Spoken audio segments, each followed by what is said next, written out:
Rajkot KKV ચોક નજીક નેપાળી યુવકની હત્યાનો ભેદ ઉકેલાયો. આરોપી અક્ષય રાજસિંહ જાડેજાની ધરપકડ. નમસ્કાર દર્શક મિત્રો, આપ નિહાળી રહ્યા છો SS2 ન્યૂઝ ચેનલ. રાજકોટના કેકેવી ચોક નજીક થયેલી નેપાળી યુવકની હત્યાનો પોલીસે ગણતરીના સમયમાં ભેદ ઉકેલી આરોપીની ધરપકડ કરી છે. 5 માર્ચના રોજ રાહુલ વિશ્વકર્મા નામના યુવકની કેકેવી ચોક બ્રિજ નીચે હત્યા કરવામાં આવી હતી, જે અંગે તેના ભાઈ સાહિલ વિશ્વકર્માએ ફરિયાદ નોંધાવી હતી. પોલીસ તપાસમાં બહાર આવ્યું છે કે આરોપીએ રાહુલ પાસે મોબાઈલ ફોન માંગ્યો હતો. ફોન પર વાત કર્યા બાદ જ્યારે રાહુલે પોતાનો મોબાઈલ પાછો માંગ્યો ત્યારે આરોપીએ ફોન આપવાની ના પાડી દીધી હતી. આ બાબતે બંને વચ્ચે બોલાચાલ થઈ હતી. ઉશ્કેરાયેલા આરોપીએ રાહુલના માથાના ભાગે પથ્થરના ઘા ઝીંકી ગંભીર ઈજાઓ પહોંચાડી હતી, જે બાદમાં જીવલેણ સાબિત થઈ હતી અને રાહુલનું મોત નીપજ્યું હતું.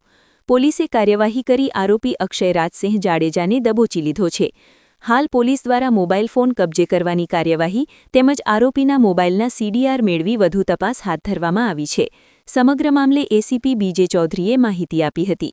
Bureau report Babubhai Dabhi, SS2 news Rajkot.